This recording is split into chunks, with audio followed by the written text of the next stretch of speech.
Attends, mais ça veut dire que toi, t'es chrétien?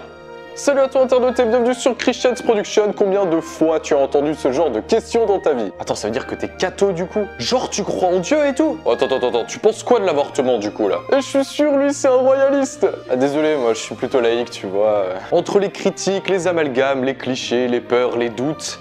C'est pas tous les jours évident d'être chrétien en France aujourd'hui. Et c'est vrai qu'on fait souvent face à certains types de profils qui nous énervent, qui nous agacent, qui nous angoissent, qui nous font peur même. En voici quelques petits exemples qui me sont tous arrivés et que j'exagère à peine. Alors déjà, on a l'historien à 2 balles. Attends, t'es catho?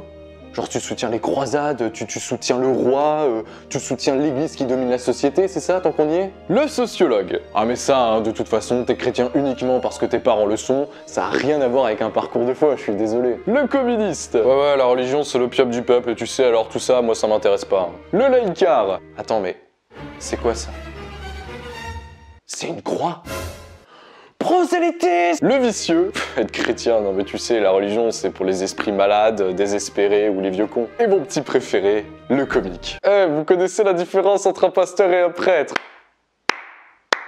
Hilarant mec. Bref, au milieu de tout ça, j'ai longtemps été malmené et longtemps je me suis retrouvé sans savoir quoi répondre. Et du coup aujourd'hui je voulais vous donner quelques petits conseils pour assumer votre foi et vivre votre vie de croyant au quotidien.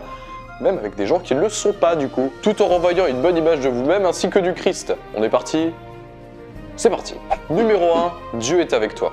Dieu a toujours soutenu ceux qui lui sont fidèles et qui agissent selon sa parole, une parole d'amour. Le premier conseil que j'ai à te donner, c'est déjà de toujours te rappeler que Dieu est avec toi, que Jésus est là au fond de toi. Tout concourt aux personnes qui aiment le Seigneur. Si tu lui es fidèle, que tu es fidèle à sa parole, il ne pourra rien t'arriver de terrible. Tu vas être en combat, tu as peut-être même déjà souffert de ta croyance. Mais n'oublie jamais que tu es dans le camp de celui qui a déjà gagné. Pas qui va gagner, qui a déjà gagné. Alors relève la tête mec, et sois fier, car Jesus is with you. Magnifique accent anglais. Numéro 2. Tu es pécheur. De nombreuses fois, tu vas te relâcher, tu vas ne pas assumer, tu vas avoir peur ou avoir l'impression d'avoir dit n'importe quoi. Mais oublie pas une chose, hein, c'est que même Pierre et les apôtres à l'époque, ils avaient pas du tout assumé. Attends, mais tu le connais lui? Alors lorsque t'affaiblis, ne t'en veux pas trop et serre-toi-en comme une force pour aller plus loin. Invite le Seigneur dans tes échecs pour qu'il puisse les combler et te rendre plus fort, car c'est lui qui te rend plus fort. Et enfin, dans la phrase tu es pécheur, n'oublie pas que tu n'es pas supérieur aux autres. Croyant ou pas, tu n'es pas meilleur que ton prochain, ne l'oublie pas. Alors place-toi comme le plus petit des serviteurs et comme une personne bienveillante et n'oublie pas que la seule personne que tu dois mettre en avant, c'est lui. Numéro 3, le vocabulaire. Alors je pourrais te parler de langage grossier ou non, mais déjà je serais un très mauvais exemple pour ça. Non, là je veux parler plus de comment toi tu te définis. Car aujourd'hui les termes religion, chrétien, protestant et surtout catholique colportent énormément de clichés et sont souvent mal vus d'ailleurs. Alors un conseil, utilise avant tout le terme de croyant, car tu es défini par le fait de croire en Dieu, non pas d'appartenir à telle ou telle église. Ce terme porte beaucoup moins de clichés avec lui, surtout qu'après tu auras peut-être des questions auxquelles tu vas pouvoir répondre en disant sur en quoi tu crois réellement. Pas en t'assimilant à un cliché. Oublie pas que dans ta vie de tous les jours, ce n'est pas la religion catholique, protestante que tu dois mettre en avant. Il n'y en a qu'un seul que tu dois mettre en avant, c'est lui.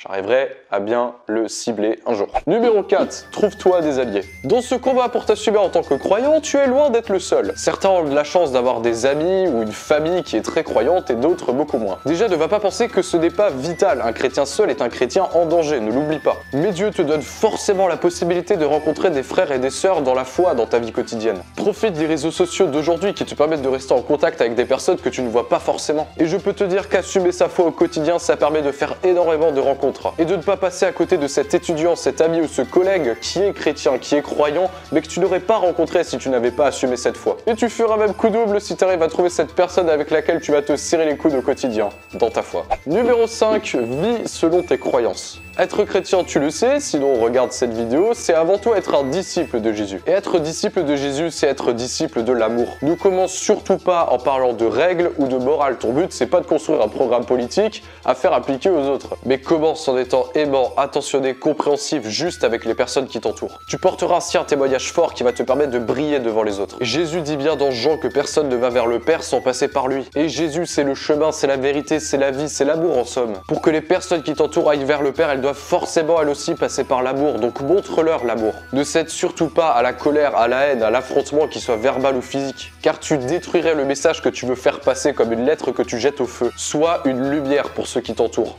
Laisse le mégaphone aux faux prophètes. Toi, tu n'en as pas besoin. Numéro 6, ne prends pas la première initiative. Dieu veut que les personnes soient libres pour pouvoir choisir son amour en pleine conscience et en pleine liberté. Et si tu arrives à suivre ses conseils, si tu arrives à suivre sa parole, tu vas forcément tomber sur cet ami qui va te poser des questions sur ta foi. Ça sera cette personne de ta famille, ce collègue, cet étudiant qui va se poser des questions car il aura vu cette lumière que tu es. Et là, s'il te plaît, ne cherche surtout pas à le convaincre, mais à lui expliquer et à l'accompagner dans son chemin de foi. Regarde ton témoignage chrétien ou celui des autres. Ce ne sont pas des personnes qui les ont convertis, c'est eux-mêmes qui se sont convertis. Alors accompagne ces personnes qui ont été touchées par le message du Christ, car Jésus fait déjà leur chemin en eux. Numéro 7. Propose des démarches. Si il ne faut pas prendre l'initiative de parler de sa foi, n'hésite pas à faire des propositions à cet ami qui se pose des questions et cherche des réponses. Une invitation à aller au culte, à la messe, à un groupe de louanges, à lire la Bible. Prendre un temps pour discuter de la foi, de la spiritualité, de ton témoignage chrétien. Les possibilités sont infinies. Mais laisse surtout le Seigneur faire son chemin et consulte-le pour savoir ce qu'il cherche précisément en toi. Qu'est-ce qu'il attend précisément de toi à ce moment-là? Ne cède pas à la peur, mais n'en fais pas non plus trop. En gros, évite de tomber dans les pièges cités précédemment. Et enfin, numéro 8, sois toi-même. Sois loufoque, passionné, extraverti, introverti. Il n'existe pas un profil de croyant, il y en a plein. Tu es une personne qui cherche à s'accomplir en Jésus-Christ. Tu n'es pas une personne qui ressemble aux autres. Ton point commun avec les autres croyants, c'est d'aimer Jésus et de vouloir le suivre. Alors ne sois pas juste un cliché. Tu es une personne à part entière. Et non, l'amour du Seigneur et ta personne ne sont pas incompatibles. Au contraire, le Seigneur veut que tu t'affirmes toujours plus tel que tu es, sans ton péché. Ce qui fait la beauté de cette église, c'est la diversité des personnes qui sont dedans, c'est la diversité des talents, c'est la diversité des histoires, c'est la diversité des faiblesses aussi. Tu es un outil unique dont le Seigneur peut se servir pour toucher le cœur des autres hommes. Et s'il te choisit, c'est bien car tu es unique, car il a des missions uniques à te confier.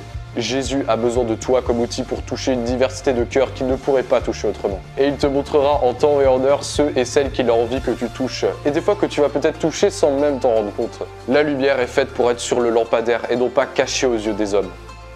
Médite là-dessus. Et en attendant, c'est la fin de cette vidéo. J'espère qu'elle t'a plu, qu'elle t'a motivé à avancer dans ton chemin de foi. Tu peux partager cette vidéo à tes potes ou sur les réseaux sociaux pour les inviter à s'assumer eux aussi. Et surtout, n'oublie pas d'appuyer sur la cloche quand tu t'abonnes à la chaîne pour ne pas rater la sortie des prochaines vidéos. Et n'hésite pas à laisser un commentaire juste en dessous, que ce soit un conseil pour nos vies de foi ou alors une anecdote sur la tienne. On se retrouve la semaine prochaine. Allez, à très vite sur Christian's Production. C'est lui. C'est lui. God a Father, I believe in Christ the Son, I believe in the Holy Spirit, et j'ai pas la suite des paroles.